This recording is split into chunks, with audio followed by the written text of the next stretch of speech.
কলম নিবা আবার রেখে দাও। আর বইটা কই? এটা না আর বই? এই আমার বইটা কই? দাও। আমার বই না। আমার নতুন বই আছে একটা। আরে দাও এই বইটা এটা আছে হায়ার ম্যাথের বই। না এটা মনে বই। এই এটা আমার বই পাইছি। বই দেখো, বই যদি থাকে কাছে, হ্যাঁ? খাতা।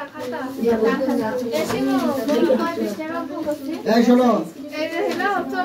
সসীম সেট এই 9 খেয়াল করো। সসীম সেট যে সেটের সীমা আছে, ঠিক আছে? অসীম সেট যে সেটের সীমা নেই, ঠিক আছে? তাহলে সীমাহীন আমি কিভাবে বুঝবো? যদি এরকম ডট ডট না থাকে, ঠিক আছে? মনে করো 2 4 6 আবার ডট ডট, এটা অসীম না সসীম? অসীম। যদি এই ডট ডট মিশে দিয়ে এটা অসীম না সসীম?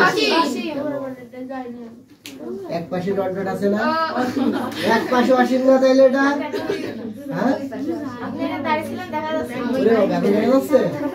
তাইলে যেগুলো এক পাশে বা দুই পাশে যদি ডট ডট থাকে সেগুলো অসীম সেট, আর যদি ডট ডট না থাকে সেটা সসীম সেট, ঠিক আছে? অসীম আর সসীম মনে থাকবেন তো? অসীম আর সসীম, সসীম মানে যার শেষ নেই আর সসীম মানে যার শেষ আছে। পৃষ্ঠা নাম্বার 24 বলছে 3 5 7, এই 3 5 7 এটা অসীম সেট না সসীম সেট? এতে ডট ডট নেই, ঠিক আছে? তাহলে এটা হচ্ছে সসীম সেট। বলছে 1 2 2 এর পর 2 1 2 2 এর পর 2 2 এর পর 2 ডট ডট ডট 2 এর পর n 10 বলো তো এটা অসীম না সসীম? কেন? মাঝখানে ডট ডট। আর বললাম দুই পাশের যে কোনো এক পাশে বা দুই পাশে যদি ডট ডট থাকে, মাঝখানে ডট ডট আগে বুঝে নাও। মাঝখানে ডট ডট মানে এই মানটা এখান থেকে শুরু হয়েছে, এই জায়গায় যে শেষ হয়ে গেছে, ঠিক আছে? মাঝখানে আরো কিছু মান আছে, কিন্তু এর শুরু আছে শেষও আছে। আর যদি এরকম থাকে, এরকম এর শেষ আছে কিন্তু শুরু নেই, ঠিক আছে? আর যদি এরকম থাকে এর শুরু নেই শেষও নেই, ঠিক আছে?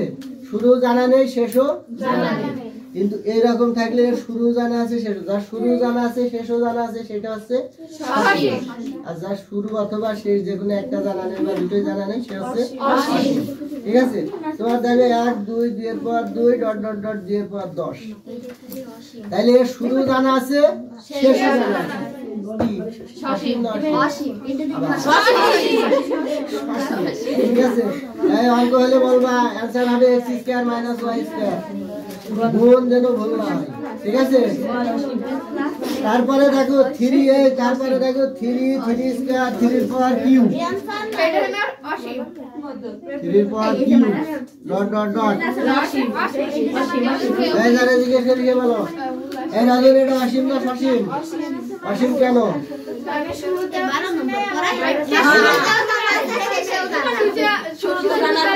একজন বলো, একজন। এর শুরু জানা আছে শেষ জানা নেই, এই জন্য এটা অসীম, ঠিক আছে? যা বলিতাম বলে শুরু জানা আছে শেষ জানা নেই, ঠিক আছে? তারপরে দেখো আছে x such that x পূর্ণ সংখ্যা এবং x less than 4, ঠিক আছে? x পূর্ণ সংখ্যা এবং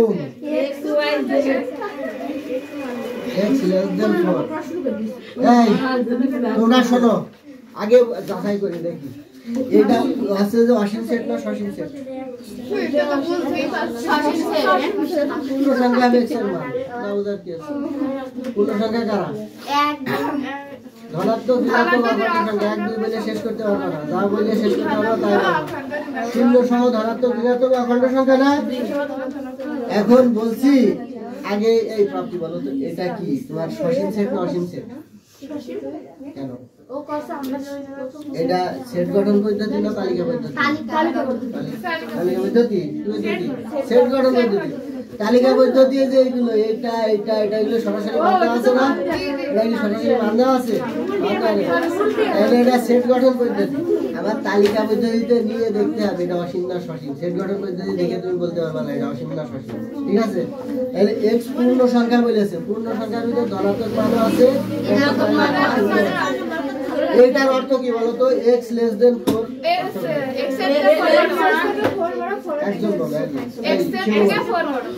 আচ্ছা আমরা ফোর পড়ো, ঠিক আছে। আমরা এখানে এই যে এরকম যদি কোনো মান থাকে, হ্যাঁ, আমরা সবসময় চলকের হিসাব করবো, চলক ছোট না বড়, ঠিক আছে? তাহলে চলক ছোট না বড়? চলক ছোট না? কত ছোট?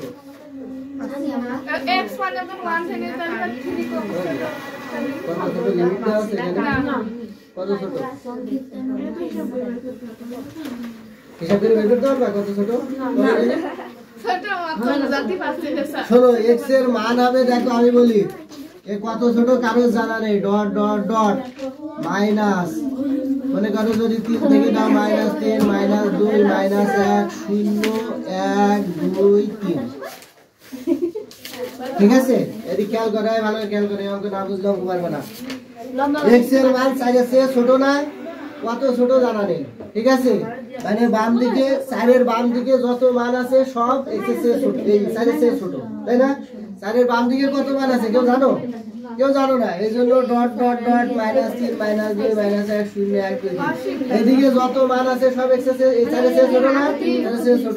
এবার বলি এটা অসীম সেট না সসীম সেট? অসীম সেট, ঠিক আছে? তাহলে এই যে পূর্ণ সংখ্যার কারণে তোমার ঋণাত্মক মান আসছে। যদি বলতো ধনাত্মক পূর্ণ সংখ্যা, এটা যদি শুধু পূর্ণ সংখ্যা না বলে যদি বলতো ধনাত্মক পূর্ণ সংখ্যা এবং এই লিমিট দিত, তাহলে এটা অসীম সেট হতো না সসীম? তখন মানগুলো কত হতো? 0 1 2 3 শূন্য হতো। 1 2 3, শূন্য তো ধনাত্মক সংখ্যা না, আমাদের শূন্য অঋণাত্মক সংখ্যা, তাই না? বুঝতে পারছো? এই বুঝছো? এরপরে দুইটা বুঝাবো সহমৌলিক, তুমি 6 নম্বরটা পারো কিনা তোমরা দেখো।